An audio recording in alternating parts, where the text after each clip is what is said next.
d'être venus si nombreux. Nous devions d'ailleurs être dans notre petite bibliothèque absolument magnifique, mais on se doutait que nous n'aurions pas assez de place pour vous accueillir. Je vais juste dire deux petits mots de présentation. D'abord dire notre émotion que Catherine Camus et André Bricq aient accepté de se rencontrer ici.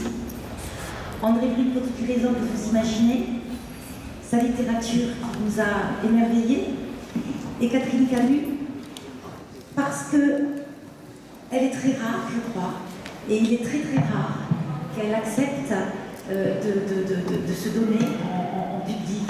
Et je pense que c'est le respect immense qu'il y ait Catherine Camus, André Bricq et André Brunck à l'œuvre de Camille qui fait qu'on est là aujourd'hui, et j'en suis moi-même très émue. Donc je vous remercie vraiment d'être là. Je voulais remercier nos partenaires, l'Institut français, le National Art Council, remercier la Direction générale des relations internationales de la ville, les équipes de la Direction des affaires culturelles et Paris Bibliothèque qui a organisé dans le cadre de la saison d'Afrique du Sud et du centenaire de la naissance de Camus cette rencontre. Je ne serai pas plus longue car je pense que vous êtes très impatients de laisser place à nos invités, et je remercie beaucoup François Vidal d'être avec nous et d'avoir accepté d'être le médiateur de cette séance. Au revoir.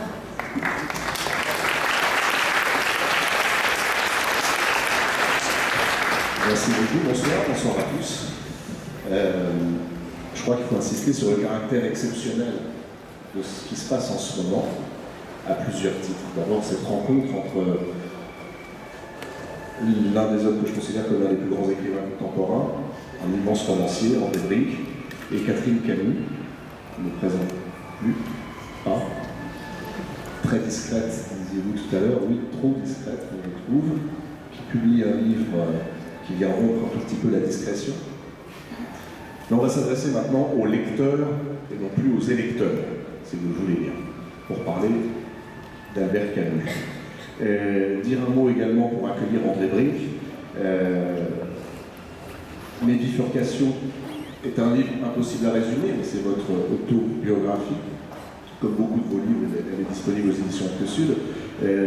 Rappelez aussi que, évidemment, vous êtes africaneur, que depuis Au plus noir de la nuit, en 1974, livre après livre, à travers la fiction, ça aussi, ça me rapproche de Camus, vous fustigez l'apartheid, qu'il ne faudrait pas vous réduire, je crois, si je puis le permettre, à un écrivain à la dimension politique. Je voudrais ajouter la dimension tellurique que l'on trouve dans vos romans, qui décrivent de manière absolument saisissante ce que peut être une vie dans ce bout du monde qu'est l'Afrique du Sud. Une œuvre de résistance aussi, depuis les débuts.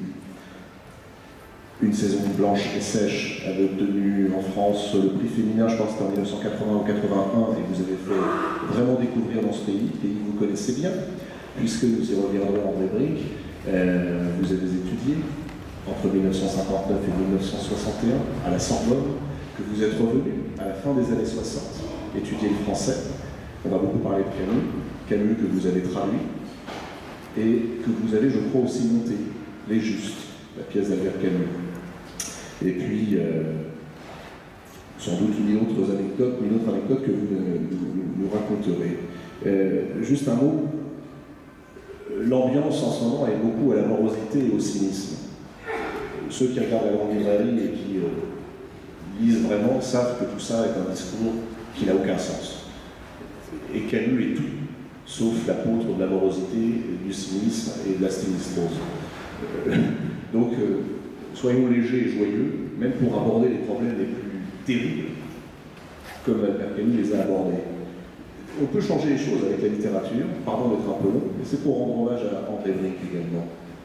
Je ne sais pas si Camus a changé votre vie, mais je crois qu'il a changé la vie de beaucoup de lecteurs à travers ses romans, et André Bricq, d'une certaine manière, aussi.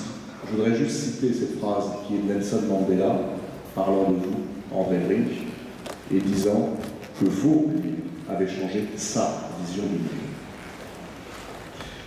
J'ai envie de vous poser la première question, André Bricq. Comment avez-vous découvert, rencontré Camus, qui est l'un de vos phares baudelairiens, écrivez-vous dans votre autobiographie? Comment s'est faite la rencontre avec l'œuvre d'Albert Camus.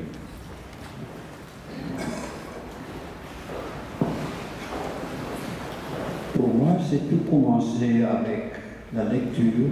Bien sûr, c'était à travers la littérature, à travers la parole écrite que j'avais rencontré Camus. Mais la raison pourquoi je me trouve ici ce soir et pendant tant d'occasions au cours de ma vie, c'était Camus. Parce que dès la première fois que je l'ai lu, je savais que je devrais aller à Paris pour lui rencontrer. Ce qui me serait très très difficile parce que je suis assez timide de nature. Mais je savais que je devrais aller à Paris pour lui rencontrer. C'était à la fin de 59. Et il me faudrait quelque temps pour m'accoutumer à l'idée de rencontrer quelqu'un qui, pendant mon vivant, m'était devenu, comme vous l'avez déjà dit, un phare pour me montrer le chemin, pour m'aider quand je m'égare, pour me rappeler quand j'oubliais les paroles clés. Et maintenant, je suis là.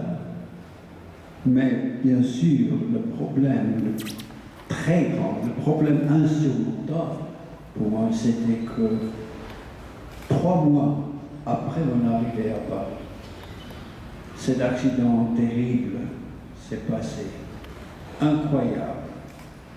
Et pour moi, il n'y avait plus de raison pour rester à Paris. Mais bien sûr, je suis resté pendant plusieurs années. Et c'est devenu le moment le plus important, le plus signifiant de toute ma vie. Parce que ça m'a donné l'occasion de m'immerger un peu dans l'œuvre de Camus, de celui que j'admirais de loin. Maintenant, il était mort, mais dans quelque sorte, il est resté avec moi, une partie de moi, pour le reste de ma vie. Et je l'ai lu, je l'ai relu, je l'ai relu et relu pendant des années. Et chaque fois quand j'avais une incertitude à n'importe quel sujet, je me suis demandé, mais qu'est-ce qu'en aurait pensé, qu'est-ce qu'en aurait dit Camus? Et ça m'a aidé à me retrouver sur, j'espère, le bon chemin. Avec Camus, on ne pouvait jamais être tout à fait sûr si c'était le bon chemin ou non. Et je sais qu'il y a toujours pas mal de Français qui n'en sont pas sûrs. Mais pour moi, c'est ça, juste cette incertitude à propos de la place de Camus dans la littérature française, dans l'histoire française du XXe siècle, qui mettent un signe de son importance. Parce que quand tout le monde se met d'accord, je m'en méfie un peu. S'il y a une divergence d'opinion, de vue, c'est là où le chemin devient intéressant, avec de plus en plus de possibilités, de promesses. Et Camus, c'était toujours un homme de possibilités. Dommage, très dommage, que si peu de ces possibilités ont pu être réalisées pendant sa vie. Mais il y en a de plus. Il y en a beaucoup plus qu'on ne sait pas, dont on n'est pas toujours conscient. Et qu'on peut toujours redécouvrir pour trouver de nouvelles repères en ce qui concerne la route à prendre, la route vers l'avenir, la route des possibilités pas encore réalisées, mais qui attendent une réalisation. Et c'est pour ça qu'il m'est donné un honneur que je ne peux pas exprimer ce soir, de me trouver à vos côtés. Parce que, comme je l'ai dit, mais ce qui reste beaucoup plus à tout ce qu'on pourrait dire. Il y a une sorte de reconnaissance que ma vie ne serait pas pris cette direction, que toute ma vie serait allée dans une direction entièrement différente, si ce n'était pas pour la lecture d'abord des contes et du mythe de Sisyphe, et bien sûr aussi la chute qui, avec le prix Nobel, était la première occasion plus ou moins publique qui attirait mon attention vers cet homme qui m'est devenu comme un père, quelqu'un de plus important dans ma vie que mon père. Parce que bien que j'aimais beaucoup mon père, nous n'étions pas de la même pensée, de la même façon de penser. Et c'est en Camus que j'ai trouvé, comme je l'ai dit, le phare qui m'a montré le chemin, qui m'a aidé d'aller toujours plus loin, de n'être jamais satisfait avec ce que j'avais déjà fait, avec le chemin déjà traversé, et d'attendre toujours de plus en plus de l'avenir, de poser de plus en plus de questions à l'avenir. Parce que c'est sur le plan des questions, sur le plan des déceptions, que j'ai trouvé trop souvent, de plus en plus souvent, le sens de direction de Camus qui en personne n'était plus là, mais pour pouvoir rester un compagnon de route dont ma vie, comme je l'ai déjà suggéré, que ma vie ne serait pas la même. Je dois ma vie à lui comme à mon père. Et dire ce qui me signifie que de me retrouver à vos côtés ce soir, je ne peux tout simplement pas. La volonté est là, l'urgence est là, la passion pour le dire est là, mais la parole me manque. Catherine Camus, lorsque vous entendez André Brink employer ce mot « père » pour parler de votre père, et traduire aussi peut-être ce que beaucoup de lecteurs dans le monde entier ressentent à l'égard d'Albert Camus. Comment réagissez-vous quand vous entendez ces mots? Vous avez débuté votre livre par Albert Camus n'était pas un père, c'était mon père. C'est bien ça, non?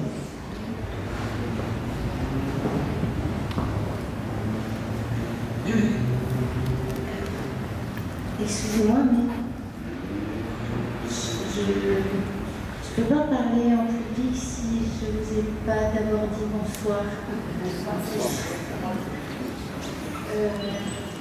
Je voudrais rectifier aussi quelque chose. Je suis venue ici ce soir, non pas parce que je sais depuis longtemps que André Brink aime mon père, mais parce que moi j'aime André Brink. J'ai adoré ses livres. Et puis, il doit y avoir presque 30 ans, J'avais un petit problème en Afrique du Sud et je lui ai écrit pour savoir si je pouvais autoriser qu'on joue sous l'apartheid des justes. Il m'a dit oui. Et après, je suis encore venue l'embêter parce que je lui disais mais je ne veux pas avoir les sous de l'apartheid, moi. Alors, vous n'auriez pas un orphelinat à qui on peut verser l'argent, mais un orphelinat où il y a des noirs et des blancs. Et il m'a répondu. Et j'ai jamais oublié ça. Et entre ces livres et le fait qu'il m'ait répondu, c'est pour ça que je suis là ce soir, pour lui. Pour lui. Alors bien sûr, c'est mon grand frère alors, c'est très bien. J'ai l'habitude, quand je dis que Albert Camus n'était pas un père, c'est quelque chose au départ qui est un peu révoltant quand vous êtes jeune et que d'une certaine façon vous êtes privé d'existence parce que vous êtes la fille d'eux et à travers vous c'est comme si vous étiez transparente. C'est mon père qu'on cherche. Mais l'adolescence passée, j'ai accepté ça très bien. Je pense aujourd'hui même que c'est une chance parce que ça vous contraint au départ à l'humilité et que je suis convaincue que l'humilité aide à vivre. J'ai jamais pensé qu'on me devait quelque chose, ce qui évite les frustrations, l'aigreur, toutes ces choses-là. Et donc, j'en remercie mon père. Et je suis très contente que vous soyez un peu mon grand frère. Je suis très très fière même. Et je pense aussi, comme lui, mais d'une autre façon, puisque j'ai perdu mon père à 14 ans. Et j'ai pas beaucoup connu, mais il avait une vraie personnalité, je peux vous dire. Il avait d'abord une forme de détermination, pas dans les paroles, dans son être même. Je veux dire par là qu'on sentait que ce qui n'allait pas, ça passerait pas. Et que ce qu'il voulait, il ferait tout pour l'avoir. Mais pas pour lui-même. C'était une idée. J'ai été élevée là-dedans, j'ai été élevée dans l'interdiction absolue. Enfin, c'était même pas une interdiction, c'était pas pensable de mentir avec mon père. C'était pas pensable, c'est tout. Donc, c'est vrai que, d'abord par mon éducation, il m'a appris à faire face, à essayer d'être libre dans ma tête et à assumer mes décisions et ce que je faisais. Et parfois, ça met la barre un peu haute, et puis c'est vrai qu'on peut être un peu perdu, mais finalement, ça aide à vivre. Voilà.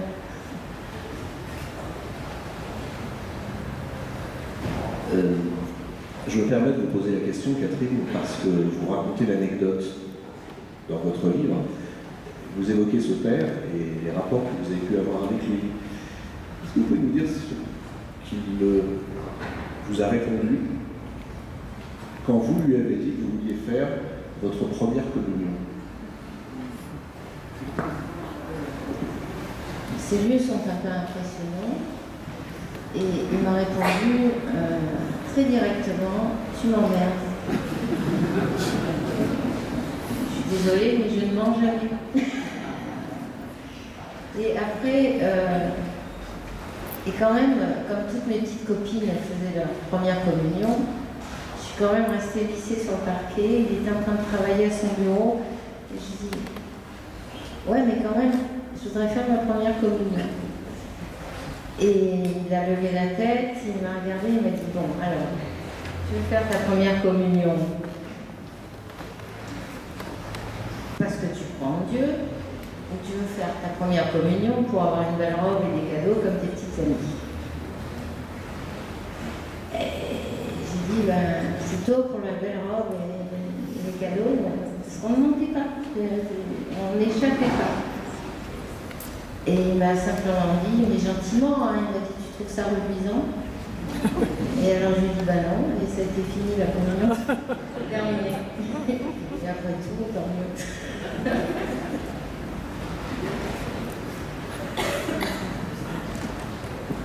Je continue parce que les anecdotes, il y en a quelques-unes, mais celle-ci est savoureuse également. Sur un autre registre, est-ce qu'il vous interrogeait sur ce que vous vouliez faire plus tard, votre profession? Profession qui... Acrobate? Oui, moi je voulais faire acrobate, mais... Et puis j'ai été très malade, donc... Mais finalement, cette disposition pour l'acrobatie m'a servi quand même dans la vie. Mais non, mon père ne m'aurait jamais demandé ce que je voulais faire dans la vie. Ils m'ont laissé libre d'être. Je pense qu'en plus, je vois ma petite fille qui a 12 ans, on dirait qu'elle en a 16, mais moi, à 14 ans, j'étais une enfant, une vraie enfant. Et donc, je pense que pour mon père, j'en sais rien, mais je pense que pour lui, ça aurait été même violent de me demander ce que je voulais faire. Ils m'ont laissé vivre. Mais on était responsable. De tout, toujours. En vrai, tout à l'heure, vous nous disiez que lorsque vous êtes arrivé à Paris, vous vouliez le rencontrer. Vous étiez un tout jeune homme à l'époque, hein, vous aviez à peine 25 ans.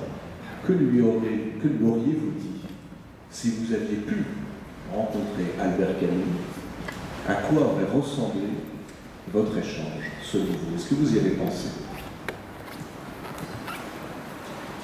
J'ai connu des moments où j'étais très content de n'avoir jamais pu le rencontrer. Parce que je crois que si ce serait passé, je resterais bouche bée. Je ne saurais pas que lui dire, surtout que lui demander. Après, toutes les questions retourneront. Mais je crois que dans une tête-à-tête, le moment serait tout simplement trop émouvant, trop inoubliable de pouvoir y contribuer n'importe quoi. Moi, je suis sûre que vous l'auriez parlé. Parce que il était très fraternel, très attentif. Et je suis sûre que le premier moment passé, vous auriez été à l'aise avec lui, vous auriez pu parler. J'en suis convaincue de ça. C'est un soulagement de le savoir et ça fait renaître tout l'espoir d'avoir pu faire sa connaissance, d'avoir pu connaître la joie d'écouter ses idées. Et je sais qu'il y avait quelquefois des idées très magnifiquement banales, parce que je crois que c'était un homme entre des hommes. C'était pas un Dieu, même si à cette époque-là, avant de lui rencontrer, pour moi, c'était vraiment des milieux de jeu. Mais je crois que s'il y avait vraiment l'occasion de le rencontrer, ce serait un des moments, une des expériences les plus inoubliables de ma vie, parce que au cours des années, j'ai rencontré tant de fois des phrases écrites par lui où j'avais l'impression que ce n'était pas quelqu'un d'autre qui l'avait fait. C'est moi qui l'avais pensé et maintenant c'est lui qui l'a écrit. Quel bonheur! Parce que si c'était moi qui devais écrire ceci, ça manquerait toujours cette sublime clarté de sa pensée, cette illumination de ses paroles, parce qu'il savait toujours trouver. J'ai bien vu la version du premier homme, où c'était publié. Je sais que tout ne devait pas lui arriver d'un trait. Il y avait beaucoup de travail, beaucoup de retours, beaucoup de réflexions et de re-réflexions. Donc ça ne pouvait pas être facile. Mais j'avais l'impression toujours en lui disant que je comprenais avant de lire. Je savais des fois, d'une façon absolument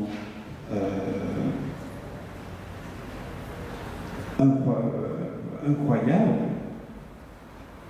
ce qu'il allait dire d'une page à une autre, d'une phrase à une autre.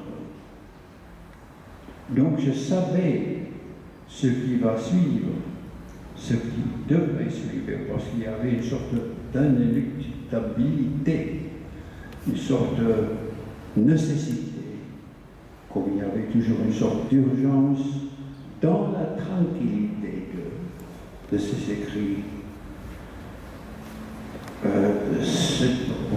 en a beaucoup parlé, c'est un modèle du français écrit.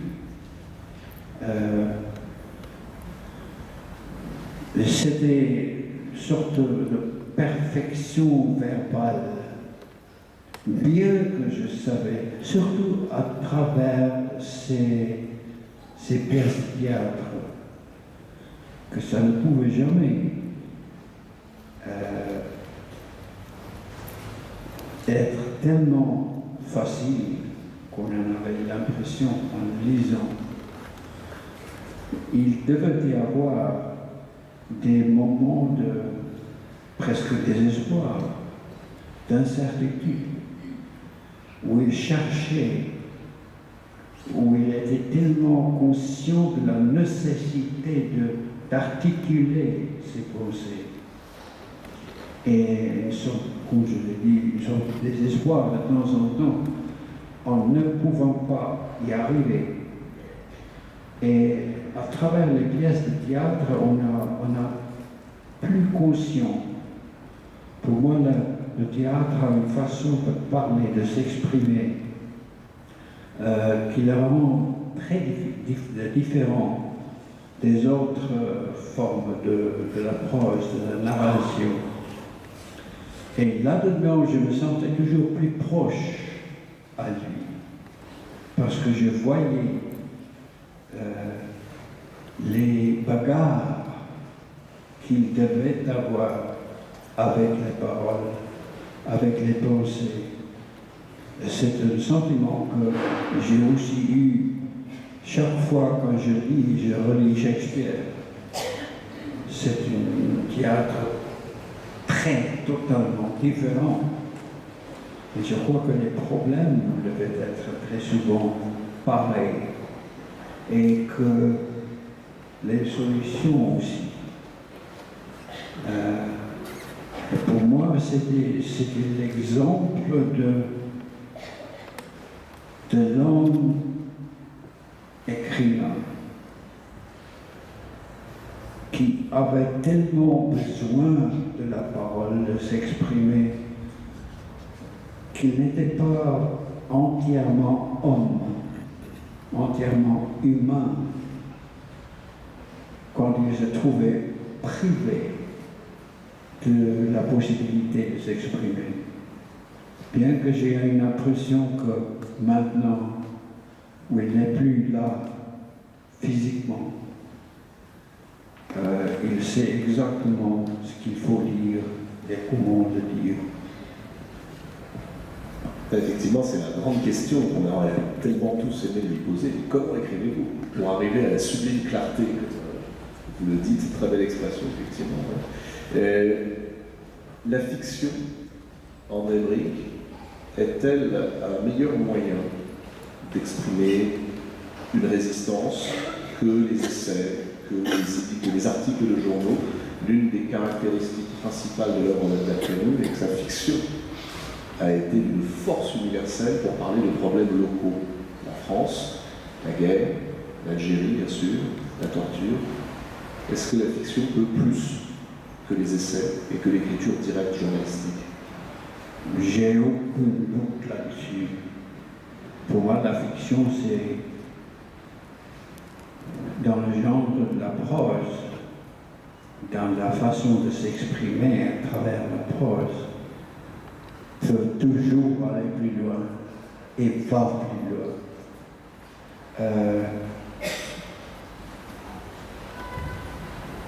Et je crois que dans les récits, dans les contes et dans les romans de Camus, il va plus loin que n'importe quel autre écrivain de l'époque moderne. Cette simplicité,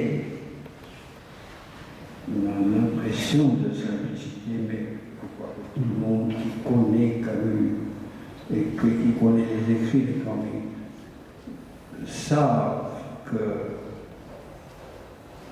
qu'il y a là une expression qui va tout simplement plus loin, d'une éloquence sublime qu'on peut lire et relire pour faire toujours la connaissance avec l'inconnu, avec ce qui reste inexprimé dans n'importe quel texte. On a le sentiment qu'il y a ici quelqu'un qui se sert de la parole et qui sait exactement comment, je crois que c'est Mauroy qui l'a dit, il savait toujours exactement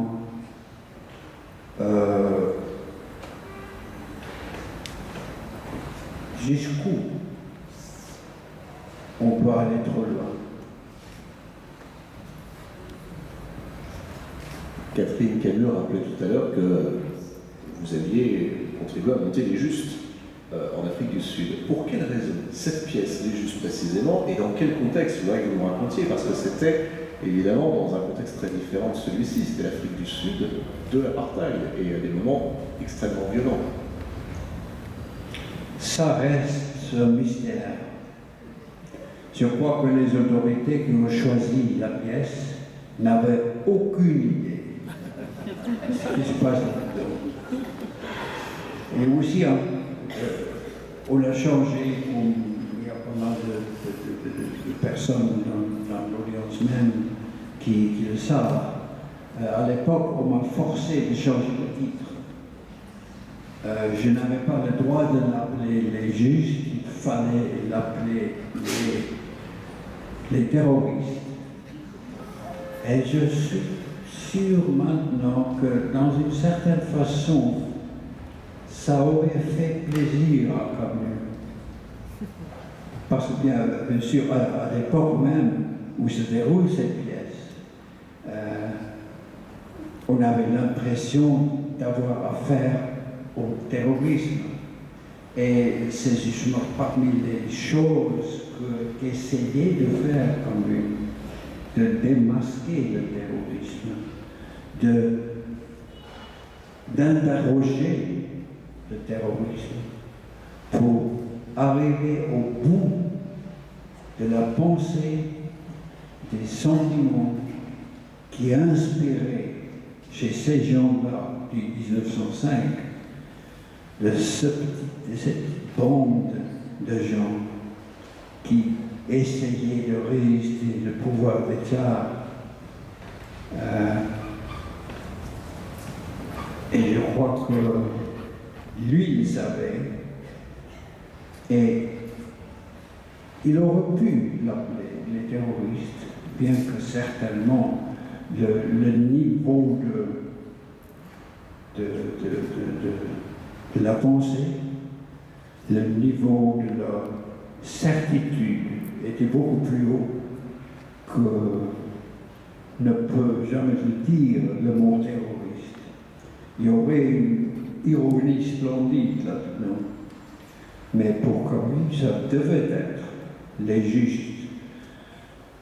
Ça faisait partie de, je peux même dire, de l'honnêteté, l'alliance à la vérité qu'avait Camus dans tous ses écrits, et aussi dans les justes.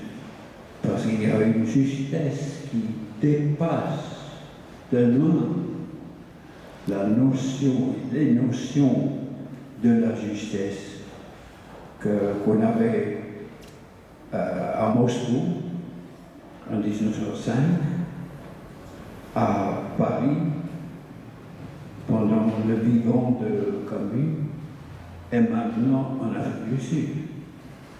La justesse, c'est quelque chose qui dépasse, comme je l'ai dit, de loin notre ou nos petites notions de justesse d'un jour à l'autre. Il y avait, encore une fois, pour vous servir de ce mot, une sublimité dans la pensée de Camus. Et c'est cette clarté qui m'avait attiré et qui me soulage et qui m'aide qui me donne du soutien de jour en jour aujourd'hui. Mais quand même, on ne peut pas s'empêcher, André Brink, de vous poser la question, et nous, lecteurs, de se demander si on a raison de vous poser cette question, c'est-à-dire de faire un rapprochement entre l'Afrique du Sud et l'Algérie. Est-ce que ce rapprochement, pour vous, fait sens? Est-ce que vous lisiez l'œuvre de Camus, notamment ce qu'il a pu écrire autour de l'Algérie, en pensant à notre pays, l'Afrique du Sud? Je crois qu'il y a pas mal de sens dans ces parallèles. Bien que les circonstances à l'Algérie aujourd'hui et l'Algérie des années 60, les changements sont énormes. On a parcouru une distance presque impensable entre l'Algérie des années 60 et l'Algérie d'aujourd'hui. J'avais le plaisir, c'est un mot trop léger, mais c'est une expérience profonde pour moi que d'aller en Algérie il y a 3 ans, d'aller à Tipasa, de m'asseoir là où Camus était assis, de m'imaginer ce qu'il aurait pu penser pendant qu'il faisait les écrits qu'il faisait à l'époque. Et il y avait à souligner pour moi les rapproches et les parallèles entre l'Afrique du Sud de l'ère de l'apartheid et les années 60, 50, 60 en Algérie. Comme je l'ai dit, il y a une distance énorme parcourue entre cette époque-là et une autre. Mais il y a toujours des parallèles importants, profonds, et je crois qu'il est nécessaire, c'est peut-être le temps d'aborder un ouvrage, et peut-être on est en train de le faire déjà, peut-être est-ce que c'est déjà fait? Je n'ai pas le temps de tout lire, j'essaie de le faire autant que possible, mais je crois qu'il est temps d'examiner profondément l'Algérie d'aujourd'hui et la comparer avec l'Algérie des années 50 et 60. C'est un beau sujet de roman, non? Il faut en français pour ça. Donc voilà. Ou en Algérie. Les grands écrivains algériens, c'est ça, notamment. Catherine Camus, je voudrais revenir sur quelque chose qui est l'un des grands clichés autour de votre père, mais aussi une question sur laquelle les biographes ne sont pas toujours d'accord, qui est cette question de la solitude. Et j'ai l'impression que pas mal de choses, un éclairage nouveau est en train d'être apporté. Parce que, avant de venir, je me plongeais dans les 3 livres qui viennent de paraître. De correspondance de votre père avec Louis Guillou entre 45 et 59, les dates ont leur importance. Roger Martin Dugard entre 44 et 58, et puis Francis Ponge entre 41 et 57. Et là, on découvre un Camus, un Albert Camus, peut-être moins solitaire que ce qu'une certaine légende a voulu nous donner. Quel est votre sentiment et quelle est la réalité sur cette solitude présumée d'Albert Camus?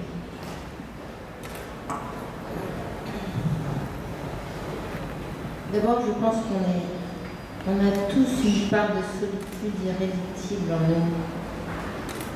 Donc, lui, il avait aussi. La solitude, en fait, c'est que, je ne sais pas ailleurs, mais en France,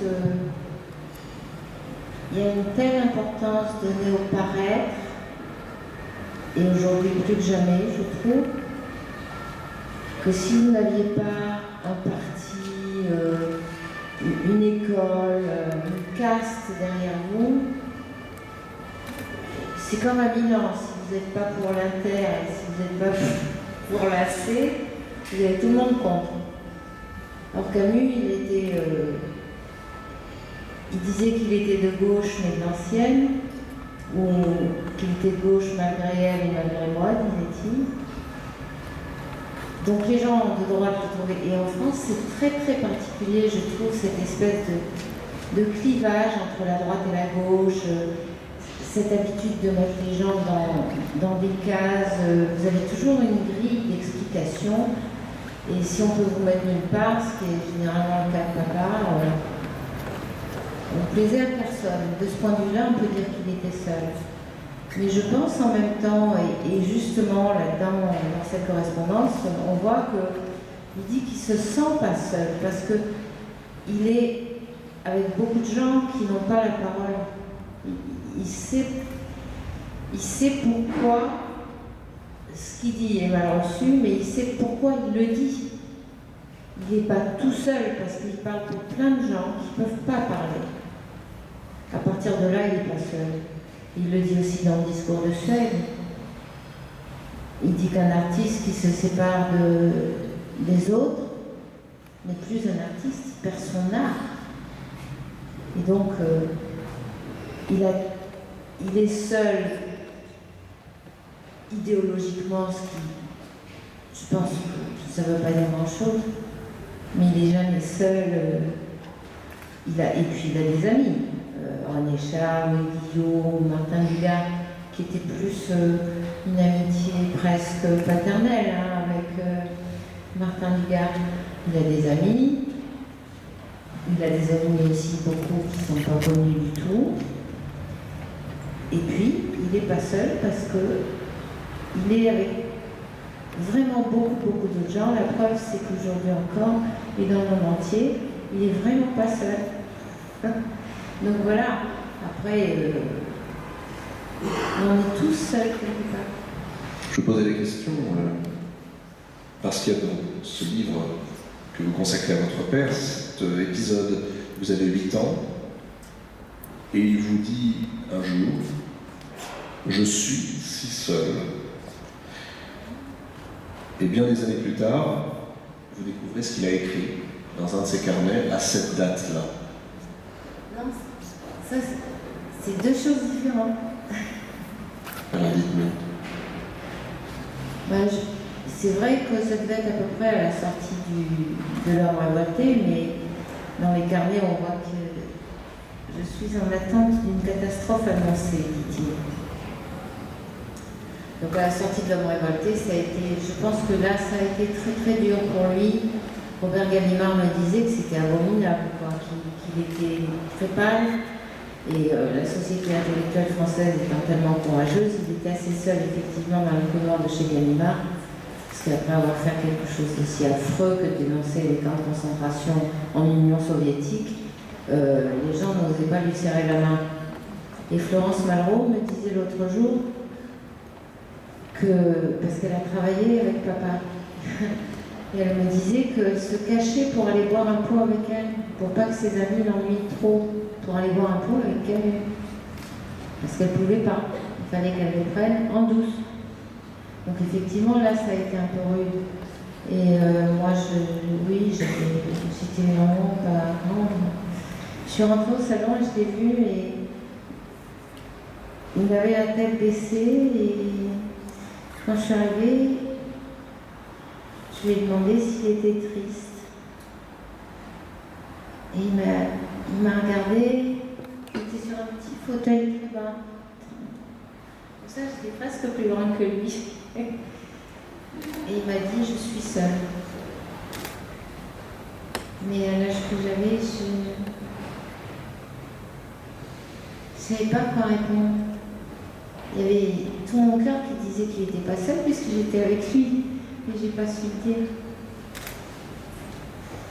C'était effectivement au moment de, même plus que la sortie de l'homme révolté, au moment de la parution de l'article terrible de Francis Janson en 1951 sur l'homme révolté. Janson qui dira plus tard que c'est sur ordre de Sartre qu'il avait descendu en flammes l'ouvrage. Il s'assume au moins. Il s'assume. Oui, au moins. Longtemps après, remarquez bien. Je crois qu'il a fallu 25 ans. Sur cette question, André Brink, de la solitude de l'écrivain, est-ce que c'est quelque chose que vous ressentez, vous qui avez pendant longtemps eu du mal aussi à être considéré comme le grand écrivain africain dans votre pays, qui est un modèle de résistance dans votre pays? C'est toujours difficile.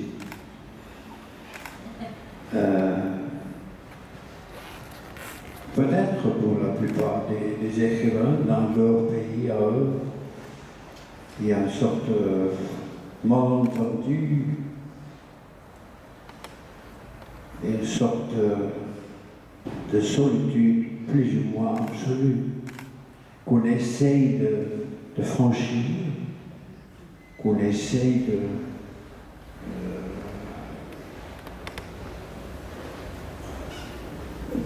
d'écarter d'une façon ou d'une autre, mais qui est là au fond. À la fin, on reste seul, on est seul. Et l'écriture même est un effort d'essayer de se tirer de cette solitude. C'est à travers les paroles qu'on essaye de créer l'illusion de ne pas être si seul qu'on avait pensé. C'est une illusion.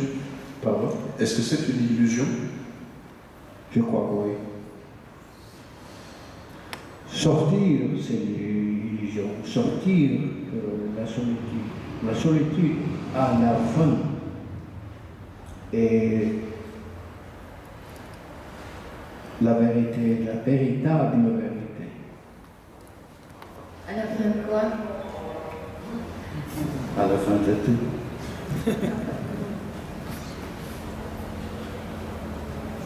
Moi, je crois qu'il y a les deux. Il y a des moments, pour moi, je l'ai exprimé dans le titre de mes romans, Un instant à nouveau.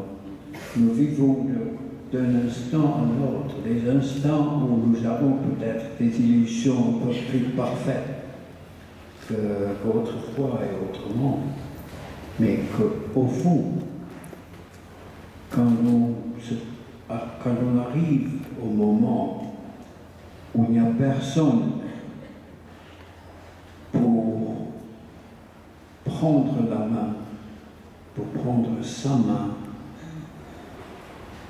on est seul. Et je crois que à travers presque tout ce qu'avait écrit, on ressent cette solitude sans fin. Je ne peux pas dire sans fin, parce que, comme je l'ai dit, il y a des moments qui sont peut-être des illusions, mais il y a quand même des moments où on avait l'impression, peut-être la volonté de sortir temporairement de la solitude. Mais l'état naturel de l'écrivain, je crois, c'est pour ça qu'existent les mots. C'est un être abominablement seul. Heureusement qu'il y a ces petits instants d'illumination ou de noircissement, où on a au moins l'illusion de pouvoir se sauver à travers le monde. Mais après, il y a toujours un après. Après, on retourne à la solitude qu'on emporte avec soi dès la petite enfance. Oui, mais j'ai adoré vos livres. J'étais pas très vieille quand je les ai lus, mais enfin quand même adulte. Hein. Et moi, il me semble que vous avez des lecteurs, vous le savez, vous avez des lecteurs. Mais moi, j'ai très souvent, en vous disant, après vous avoir lu, ou quand je me disais pendant des années, moi je dis encore à Majorelle Gloriam Dei de façon ironique, comme on trouve dans la saison blanche et sèche. Mais je pensais vraiment à vous. Je veux dire que tous vos lecteurs, vous leur apportez tellement qui sont avec vous, mais effectivement, si vous avez besoin d'une main, et même la main, il faudrait qu'elle arrive au moment voulu, et pas comme ci, plutôt comme ça. Mais je pense qu'un écrivain, effectivement, est seul, parce qu'un écrivain est un artiste, et qu'un artiste a une façon de voir le monde qui lui est très particulière. Et à partir de là, ça crée une solitude. Il est artiste parce qu'il arrive à transmettre aux autres cette façon particulière de voir le monde. Mais en même temps, moi j'ai toujours pensé à vous avec énormément d'affection. Je me sens beaucoup moins seul. Alors il y a une autre question également, qui est le prolongement de celle-ci, André Brink, qui est celle du bonheur. Camus est peut-être l'un des rares, je ne vais pas dire le seul, parce qu'on trouvera toujours un ou deux, depuis Camus d'ailleurs, philosophe, à avoir tenu pour sérieuse la question du bonheur. À l'époque où toute la pensée officielle, incarnée par la ligne Jean-Paul Sartre et l'existentialisme, ne cessait de dire le bonheur n'est pas une préoccupation philosophique sérieuse. Ça peut être heureux, un écrivain? Par instant, oui. Mais c'est tout ce que j'ose dire. Quelle place donnait-elle à cette lecture du bonheur dans l'œuvre de Camus, quand vous lisiez toujours? Il y a quand même des lieux remarquables qui se transmettent de temps en temps dans ses œuvres. Et je crois que surtout dans son théâtre. Parce que le théâtre, ce n'est pas une occupation entièrement seule. On travaille entouré des autres. On travaille avec des acteurs. La solitude n'est pas tellement absolue que dans l'écriture d'un roman. Donc le théâtre, c'est une façon d'y échapper tout petit peu mieux que dans l'écriture d'un roman. Je ne sais pas si votre père serait d'accord. Mais j'avais l'impression que son travail,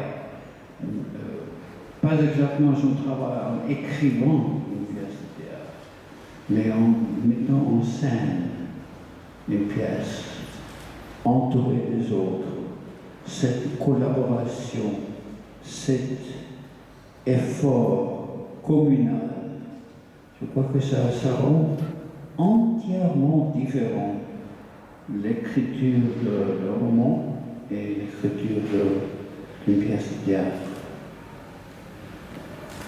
Je pense aussi que pour mon père, le théâtre était...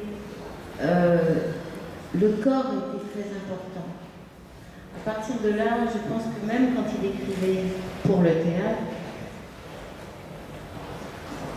il réunissait, ce qui est difficile toujours, et surtout pour les civilisations judéo-chrétiennes, mais il réunissait le corps et l'idée.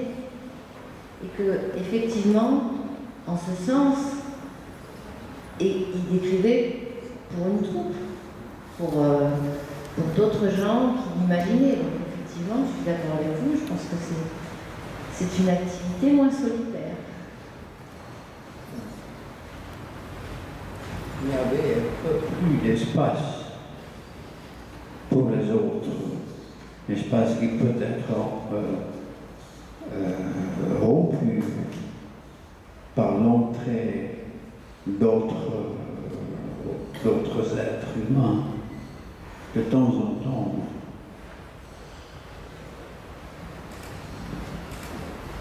Je ne comprends pas l'espace.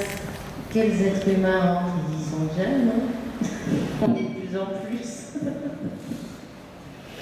Mais quand il était entouré de sa troupe, au moins pendant la durée des répétitions. Oui, non mais il était heureux au théâtre, ça c'est sûr. Il l'a toujours dit, au théâtre, au match de foot.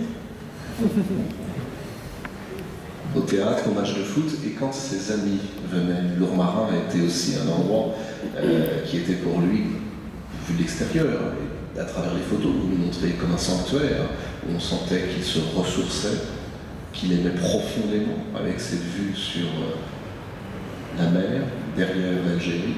Quand René Char, par exemple, venait déjeuner, de quoi parlait-il? Comment était-il ensuite? C'était pas intellectuel, hein. Il parlait foot?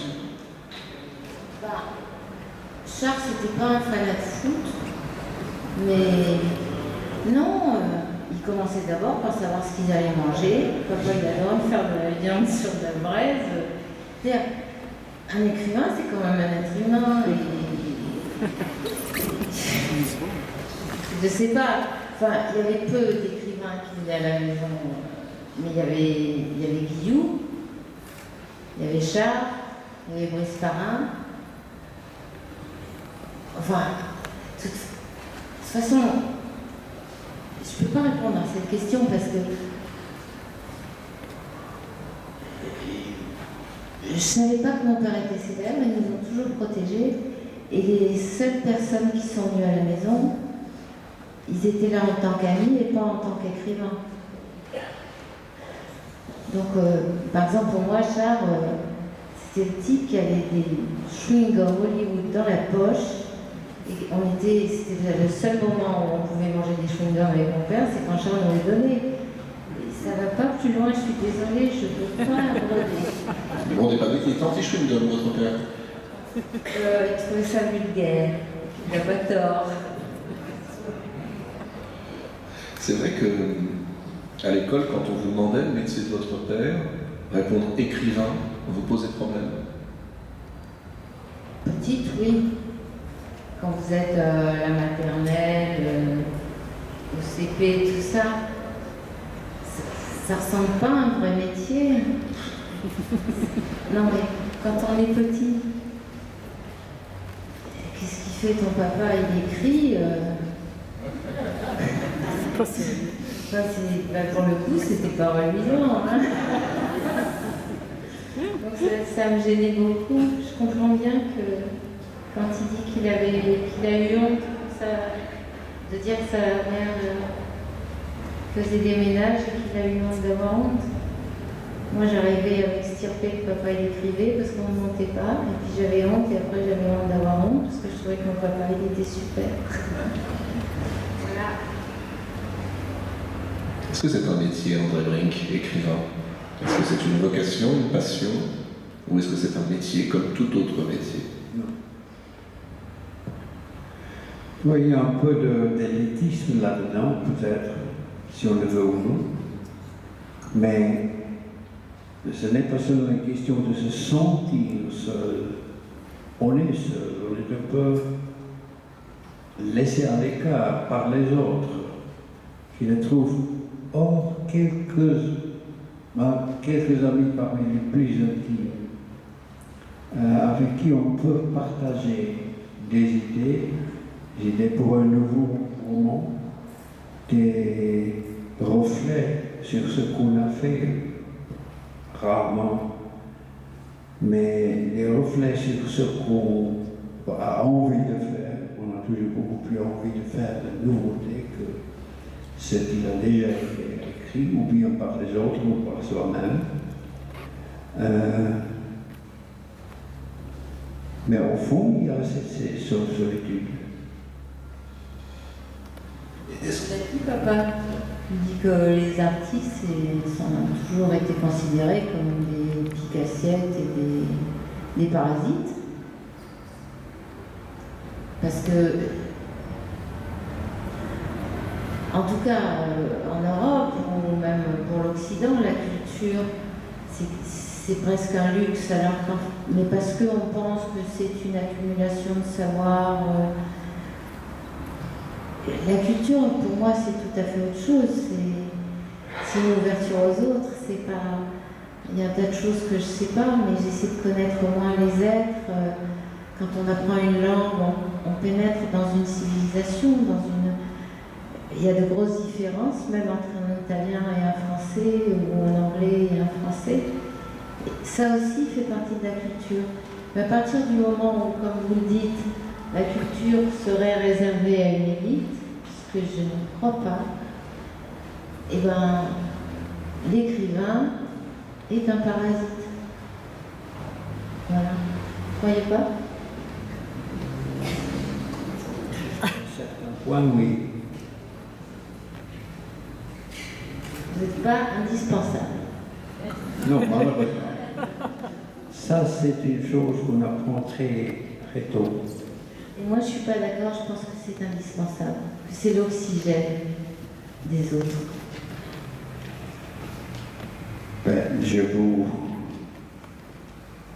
j'ai pas mal d'envie à ce propos, parce que je ne me suis jamais trouvé indispensable, et ce que je fais non plus. Il y a un espoir, mais ça dépasse rarement l'espoir. Je pense que si vous pensiez que vous êtes indispensable, vous ne seriez pas l'écrivain que vous êtes. C'est bien possible, probable. Jusqu'où doutait-il, votre père? Jusqu'où le doute que vous êtes en train d'évoquer avec André Brink le tenait-il? Je ne sais pas trop en direct, parce que mon père ne nous parlait jamais de son travail.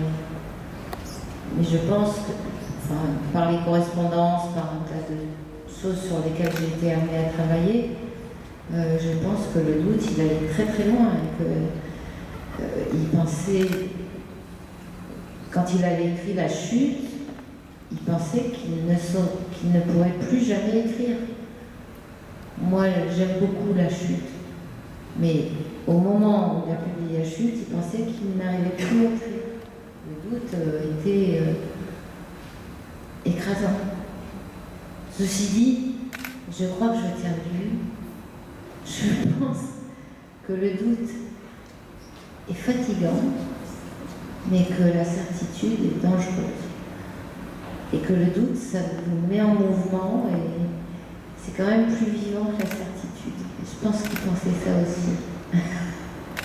Vous avez dit tout à l'heure quelque chose de très juste, André Brink. Camus, c'est l'homme des questions. C'est pas le philosophe des réponses. C'est pas le romancier des thèses. C'est pas non plus l'auteur de théâtre qui assène des vérités. C'est celui qui oppose les certitudes aux certitudes et qui fait jaillir les questions. Quand on est un jeune romancier et que l'on découvre ça, qu'est-ce que cela provoque dans sa façon d'écrire? En vous, qu'est-ce que ça a changé? La mesure de la possibilité de certitude, parce que c'est plus ou moins disparu entièrement, et chaque fois qu'on recommence à écrire, c'est dans une incertitude totale. Et puis, à travers l'écriture, je crois qu'on crée un peu d'espoir, peut-être. C'est toujours une question d'espoir et de possibilité. Ce n'est pas une vie réelle. Les réalités de la vie de l'écrivain, pour moi, c'est espérer, continuer d'espérer et s'y poser. Et entre ces deux, il y a pas mal de plaisir aussi. Quand même. Il y a une joie profonde qui dépasse n'importe quel autre genre de joie qu'on connaisse dans la vie.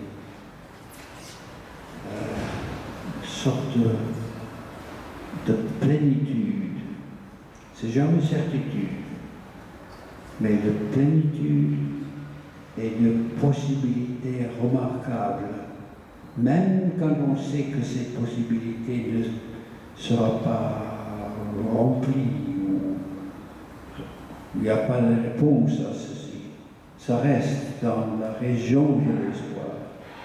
Mais l'espoir, c'est pas mal. Il y a une lecture fascinante aussi dans l'œuvre de Camus, que l'on vous doit, Catherine, c'est en partie, c'est bien sûr toutes les notes, les cahiers, les notes de votre père, maintenant les correspondances. Qu'est-ce qu'on apprend en lisant, en travaillant sur ces versions qui n'étaient peut-être pas destinées à être publiées? Et vous, qu'avez-vous appris? Quel regard est-ce que ça a posé? Quel regard avez-vous posé sur votre père? Est-ce qu'il a été différent en lisant ses correspondances et ses carnets? Ne les aimez pas, cette question. Je me la pose pas trop déjà.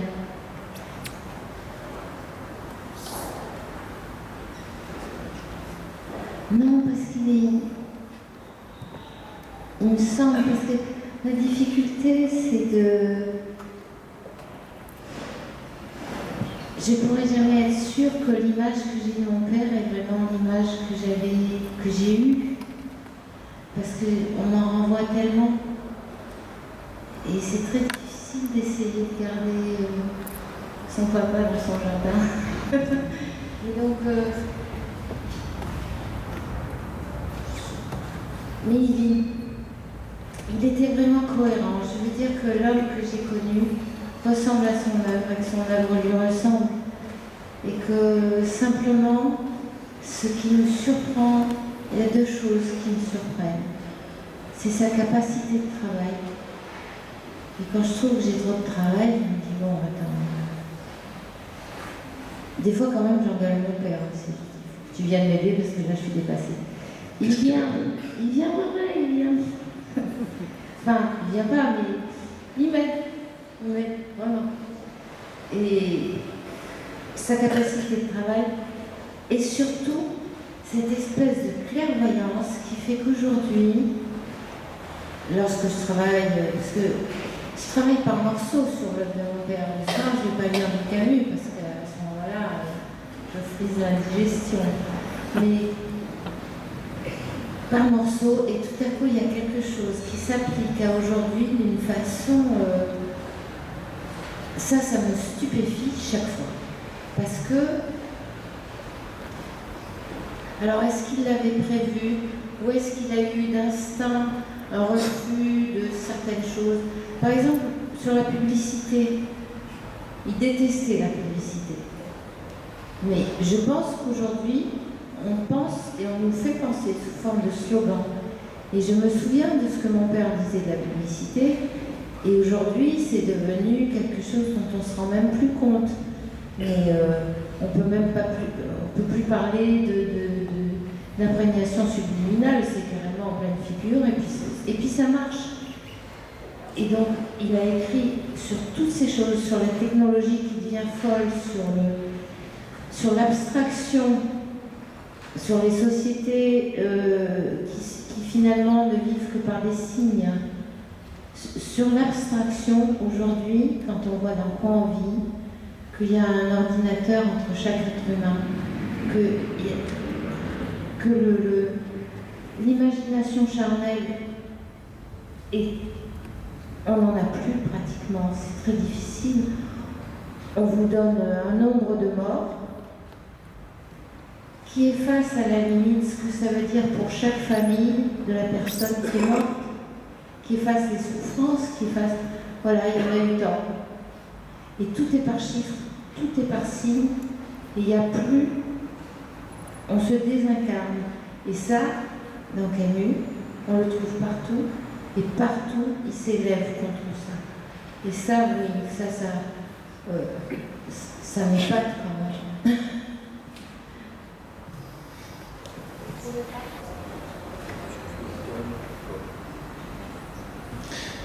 Il nous reste quelques minutes.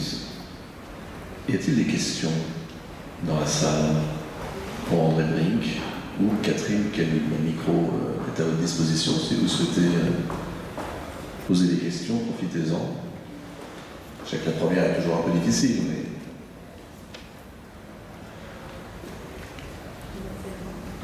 Alors, madame, on va vous apporter un micro.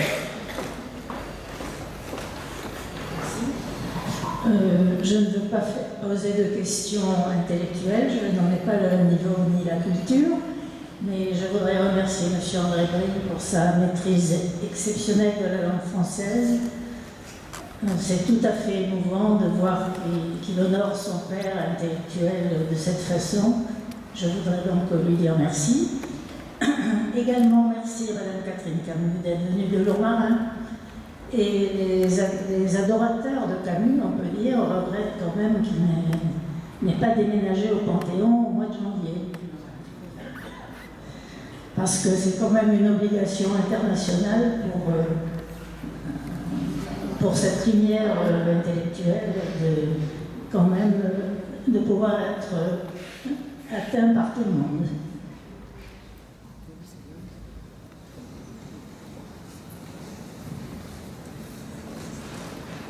Bon, c'est un avis. Cela dit, Lourmarin, c'est pas très loin.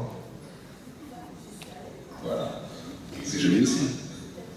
Catherine Camus, vous avez dit que de temps en temps, vous interpellez votre père, je suis là. Vous interpellez votre père, vous l'engueulez, et puis vous aide. Et je pense que cette pensée est très puissante parce qu'elle démontre bien qu'il est toujours vivant. Et ça, je pense que dans le monde actuel, c'est très très important et vous le faites vivre à travers ce que vous avez dit. Et je voulais vous en dire un très très grand merci. Bonjour. Une petite anecdote à vous faire partager pour vous montrer la présence de votre père aujourd'hui. Lundi soir, je reprenais le TGV à Aix. Je relisais plutôt Noces et l'été. Et en me penchant devant moi, dans le TGV qui me ramenait sur Paris, il y avait deux dames qui disaient La mort heureuse. Et je n'ai pas pu m'empêcher de leur dire que c'est un livre magnifique.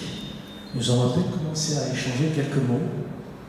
Et c'est une scène surréaliste qui est arrivée lundi soir, quand une amie a dit « Mais ça ne me dérange pas si j'écoute ». Elle disait « Moi, il y a un texte qui m'a frappé, c'est le malentendu ».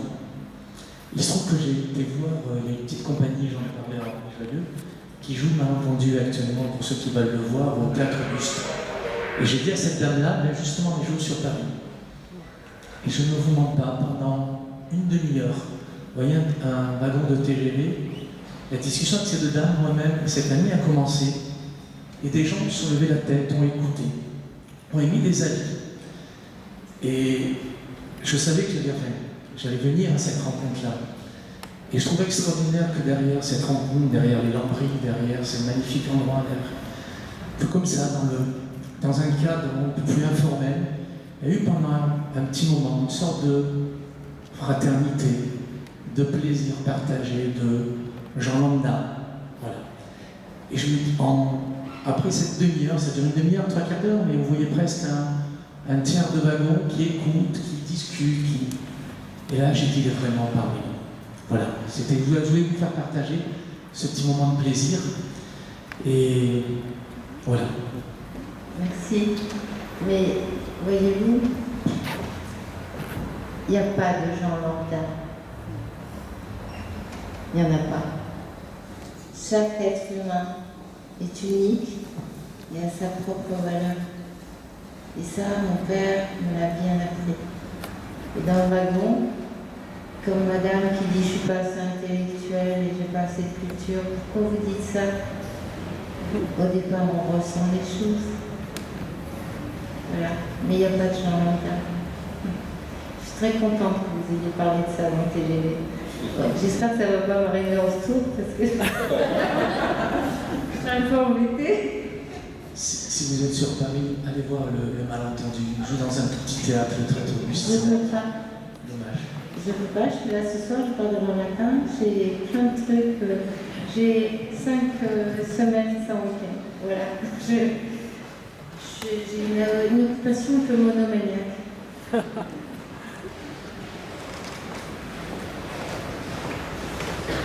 Oui, bonsoir, merci infiniment de cette rencontre. On a parlé du théâtre, effectivement, on a parlé des romans, et l'intervention de monsieur sur le malentendu me fait penser aussi qu'il y a une chose extraordinaire, c'est de se mettre en bouche les textes de Camus qui n'ont pas été prévus pour le théâtre. Alors moi j'interprète par exemple L'étranger, et je peux dire que la palpitation d'un texte de Camus, mise en scène, mis dans l'espace, mise en voix et partagée, alors qu'a priori il n'a pas été prévu pour être le théâtre, est encore une dimension extraordinaire. Et L'étranger, je sais le présenter par exemple aux Seychelles, c'est un surréaliste. Et bien je peux vous dire que les Seychellois, qui connaissaient évidemment l'ouvrage, sont venus respirer Camus au travers de L'étranger, donc au travers de ce texte qui n'était pas théâtral. Donc je crois que peut-être que la puissance d'un auteur, c'est aussi de ne pas être enfermé dans la forme qu'il a voulu donner à son texte à un moment quelconque, mais c'est d'avoir la générosité d'avoir une écriture si puissante qu'elle puisse tout à coup être au cinéma, comme le film de Visconti sur L'étranger, être au théâtre, même si la forme de départ n'était pas prévue. Donc je peux témoigner que L'étranger mis sur scène, c'est un moment éblouissant de partage.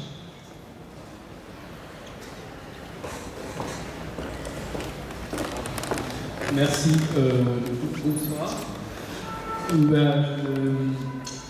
Je suis assez ému, assez intimidé de vous avoir rencontré ce soir. Je m'excuse un peu, même par avance, de recentrer un peu plus mon intérêt vers André Phillips-Brink, avec lequel j'ai plus d'affinité dans mon rapport à la littérature. Comme vous l'avez dit tout à l'heure, on part d'abord d'un ressenti. J'ai découvert votre œuvre quand j'avais 16 ans. Je vivais à Dakar à l'époque et par hasard, chez un cousin, je suis tombé sur Rumor of Rain, que j'ai lu avec beaucoup d'intérêt. Et les personnages de Martin Midhart, de son fils, lui qui rejoint la résistance, m'avaient fasciné et extrêmement bouleversé, je peux dire. Et c'est cette année aussi où j'ai eu l'occasion de voir passer et rencontrer, sans l'aborder, Brayton Barr, qui est venu à Dakar en 1986 pour la commémoration des événements de Soweto.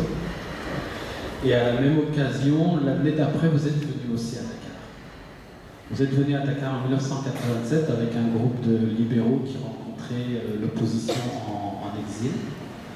Et vous avez rencontré un journaliste qui vous a interviewé et qui vous avait parlé d'un jeune lycéen qui s'était passionné pour votre œuvre et qui avait abattu tout ce qui avait été, comment dirais-je, traduit en français jusqu'à maintenant. Et notre rencontre devait avoir lieu. Et finalement, elle n'a pas pu avoir lieu, parce qu'au Sénégal aussi, on était sujet à des convictions terribles dans le cadre du mouvement estudiantine. Et je peux dire que de 1987 à aujourd'hui, je vous cherche. Et je vous ai trouvé ce soir. Merci. Donc je vous ai trouvé ce soir et je me suis un peu lancé à votre poursuite quand j'ai eu la première fois l'occasion d'aller en Afrique. J'ai travaillé au Kenya il y a quelques années. Et en 2009, je suis allé à Durban pour représenter une organisation pour laquelle je travaillais à une conférence de statisticiens. Et on était attendu, on avait fini un vendredi, on était attendu le lundi à Stellenbosch pour un symposium. Et j'ai parcouru, j'ai fait toute la route, la Garden Road, et naturellement je me suis arrêté à Grahamstown pour vous guetter là-bas, mais vous n'enseignez plus à Grahamstown. Et alors j'ai dit, zut, comment je pourrais enfin rencontrer André Brink? Et alors quelqu'un m'a dit, oui, mais ses fils sont à l'université de Grahamstown. Je dis, mais malheureusement je ne pourrais pas rester puisque lundi je dois présenter un papier que j'ai fait à Stellenbosch. Mais en tout cas, je tenais vraiment à vous rencontrer, à vous remercier pour votre œuvre. Enfin, du moins ce que j'en ai lu. J'ai été fasciné et passionné par vos romans. Je continue toujours à les lire, à découvrir ceux qui ont été plus récemment écrits. Ça va faire un peu long, je vais passer le micro, mais vous êtes encore à Paris pour 2 jours et je pense que je vais réserver davantage de questions à nos prochaines rencontres qui auront lieu, je crois, jeudi et vendredi prochain. Et en tout cas, merci pour tout. Encore une ou deux questions. Comment? Non, je n'ai aucune envie de m'avancer pour être vue. J'avais une question qui s'adressait à la fois à Catherine Camus et à André Brink. J'ai le sentiment que l'enfance d'Albert Camus a joué un rôle majeur dans à la fois sa vie et son œuvre. Je voulais savoir s'il en avait été de même pour André Brink. Et j'avais envie de voir un peu le lien qui est relié. Je suis une enfant, je sais que mon enfance m'a forcément marqué et marqué toute ma vie. Je suis une enfant de Mondoville. Donc c'est vrai que le village de naissance d'Albert Camus, et je sais à quel point l'Algérie et tout ce qui s'est passé, et bien entendu Albert Camus, a marqué et a changé carrément le cours de ma vie. Et je pense que l'enfance, on ne s'en remet pas. Est-ce que pour votre œuvre, M. Brink, comme pour Albert Camus, cette enfance a été un fil important? Voilà.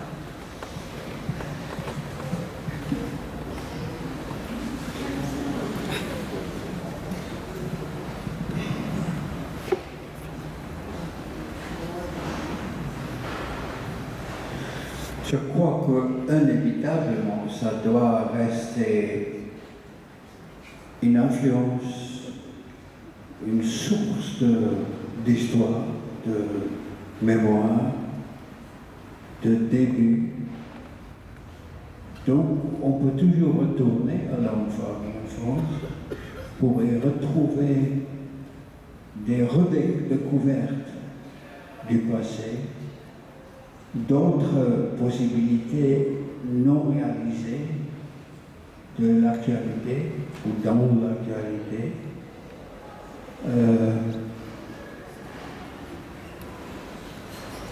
Vu du point où je me trouve en ce moment, vers la fin de ma vie, il y a une richesse, mais aussi beaucoup de déception dans cette enfance. Trop de richesse, trop de déception pour vraiment en profiter autant qu'il ne le faut en ce moment. Mais c'est un début, c'est un point de départ et on a besoin des revisites à ce passé, à ces moments jamais perdus, toujours là, à réaliser ou à déplorer. Je ne sais pas si il y a beaucoup que je pourrais ajouter à ceci. C'est une source inépuisable, oui, aussi une déception constante. Et les deux sont là en même temps, les deux se relativisent, les deux s'enrichissent. Je ne veux pas que ce soit autrement. Même les choses que je regrette, même les choses que je déplore dans mon passé, dans mon enfance, les possibilités non réalisées, mais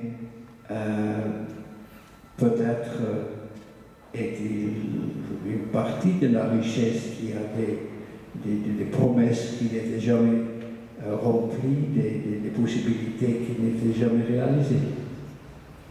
Donc, en somme, je ne suis pas mécontent. Je ne suis pas content, mais je ne suis pas mécontent non plus. Mais est-ce que vous croyez vraiment que vous dites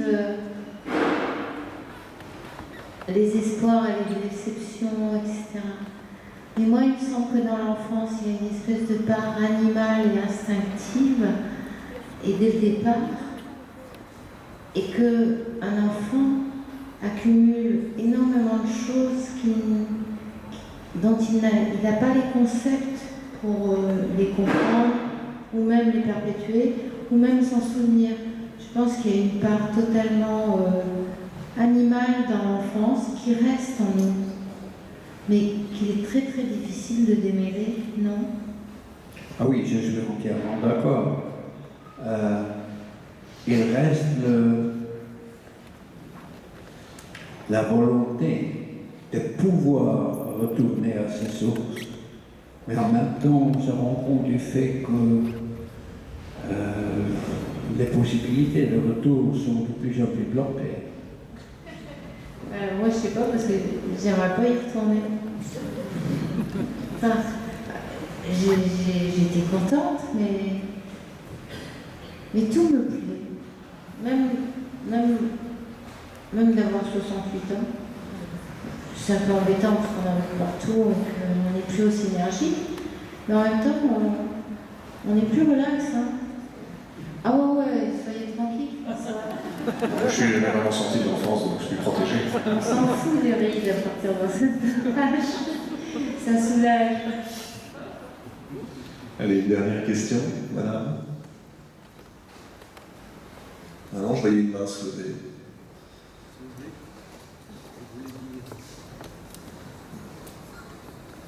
Il y a l'œuvre de Renuchard, mais aussi sa voix. Je dis que sa voix, de Renuchard. Albert Camus, sa voix dit énormément de choses. Et je me souviens puisque Renuchard était un grand ami d'Albert Camus, on sentait quand même là une amitié extraordinaire. Je me souviens de ce poème que disait Albert Camus de Renuchard à la radio, qui est absolument admirable. Je ne sais pas si vous le connaissez. Tu es mon amour depuis tant d'années, mon vertige devant ta voiture. Ah, ça s'appelle tu es mon amour depuis tant d'années, voilà. Mon vertige devant tant d'attentes. Voilà. Et Albert Camus n'était pas comédien, mais il le disait absolument de façon admirable. Il a fait passer des choses absolument qui, je trouve, bouleversantes. Il y avait dans sa voix des choses magnifiques. J'ai jamais entendu. Ah bon? J'ai cherché un véritable Fox Terrier, je trouve ça. Vous l'avez jamais entendu dire des poèmes de René Char à la radio? Non. C'est absolument. C'est comme Edith Piaf qui chante une chanson. Vous voyez. Ah ouais? Il le dit merveilleusement, parce que ça vient des tripes, ça vous laisse sur place. Je ne suis pas le seul à avoir entendu, j'imagine. Alex, cherche.